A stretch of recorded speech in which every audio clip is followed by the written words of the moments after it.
अगर आपको सचमुच मनुष्य जीवन का मूल्य पढ़वाना है तो आपको ध्यान में उतरना पड़ेगा, नहीं तो महाराज जी नामदान क्यों देते? महाराज जी आपको कहते सिर्फ सेवा कर लो और तुम पार हो गए। लेकिन सेवा जितनी जरूरी है उतना ही सिमरन भी जरूरी है, बहुत जरूरी है।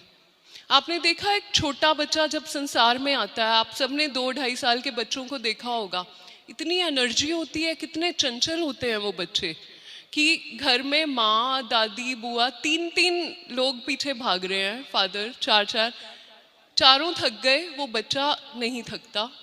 वो सोता है तो सबको सांस आती है। कहाँ से आती है वो एनर्जी?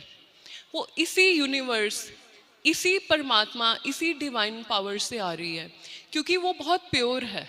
उसके मन पे अभी मैल की परतें नहीं चढ़ी जो हमारे चढ़ जाती हैं। तो वो एनर्जी उसके अंदर से बहती है चारों तरफ, तो वो भागता है, संसार को वो चेक करता है, एक्सप्लोर करता है। यही जब हम बड़े होते चले जाते हैं तो हमारी एनर्जी का लेवल बदलता जाता है। क्यों?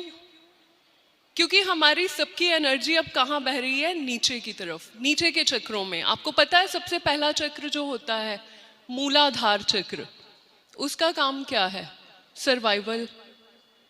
मेरा खाना मुझे टाइम पे मिल रहा है कि नहीं, मैं हूँ, मेरा क्या है, मुझे डर लग रहा है मेरा कुछ छिन ना जाए। फिर उसके आगे का चक्र है काम वासना का चक्र।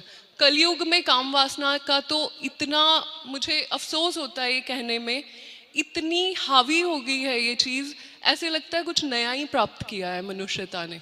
मतलब क्या ये पहले नहीं थी? सृष्टि आगे कैसे बढ़ी है? रिप्रोडक्शन किस लिए दी थी सृष्टि ने? आगे बढ़ाने के लिए। आप लोगों ने इस सोच को कहाँ मोड़ लिया है? आज सोशल मीडिया आपकी काम वासना को ही तो भड़का भड़का कर अपने व्यूज बढ़ा रहा है।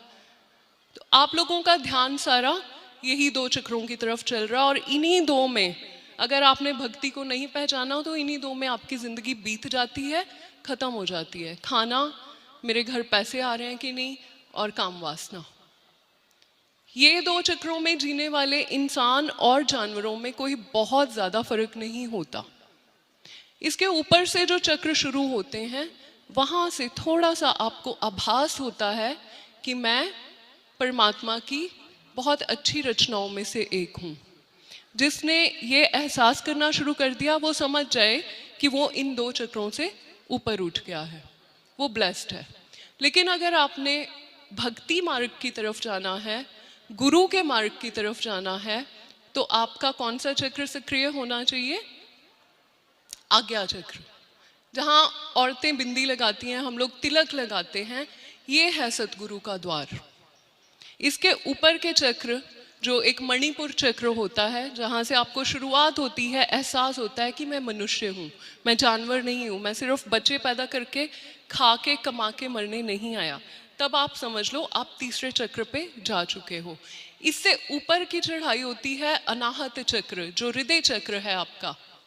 इसके अंदर आप आते हो, लेकिन ज़्यादातर लोगों का ये चक्र बंद होता है क्योंकि हमने बहुत ठेस खाई हैं, चोटें खाई। इमोशनल जब हमें चोटें लगती हैं ना, तो ऑटोमेटिकली हमारा अनाहत चक्र जो है ये बंद होना शुरू हो जाता है। भक्ति मार्ग में जाने के लिए सेवा पर जोर क्यों देते हैं? और सेवा बिना किसी स्वार्थ के करनी चाहिए। ये सबसे आसान मंत्र है अनाहत चक्र को जागृत करने का। आप साधना के पद से जाएंगे, आपको टाइम लगेगा। आप सेवा के पद से, प्रेम के पद से जाएंगे, आपका हृदय चक्र, आपका अनाहत चक्र जो है वो खुलना शुरू हो जाएगा। आपके अंदर से जेलेसी, घृणा, कंपैरिजन, गॉसिप, ये चीज़ें अपने आप छूटनी शुरू हो जाएंगी धीरे धीरे। आप भी खुद पे अच्छा फील करोगे, मान करोगे कि जो चीज़ें मुझे इतना परेशान करती थी अब मुझे फ़र्क नहीं पड़ता।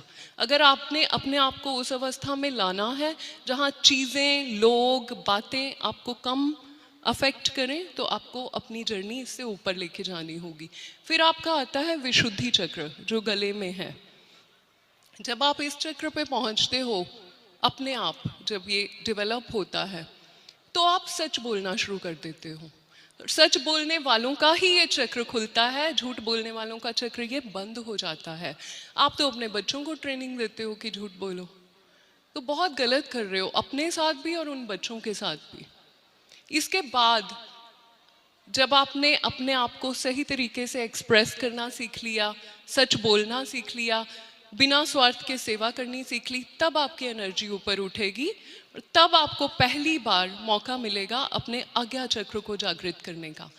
आज्ञा चक्र जो है ये है सतगुरु का द्वार।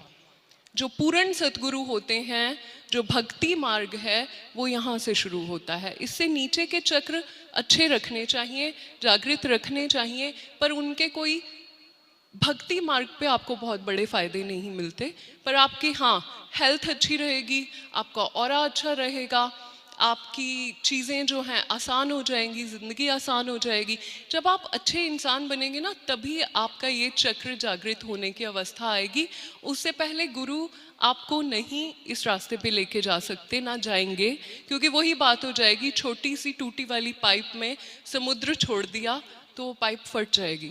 छोटी सी तार में अगर उन्होंने बिजली एकदम से भेज दी तो वो क्या होगा, फ्यूज हो जाएगी। तो अपने आप को इन सारे गुणों से प्रेरित करो। जब आप कीर्तन में डूब जाते हो, कीर्तन में आपकी लगन लगती है, आपको कनेक्शन फील होता है ना, ये भी एक अवस्था है जब आप अपने आज्ञा चक्र की तरफ बढ़ रहे हो।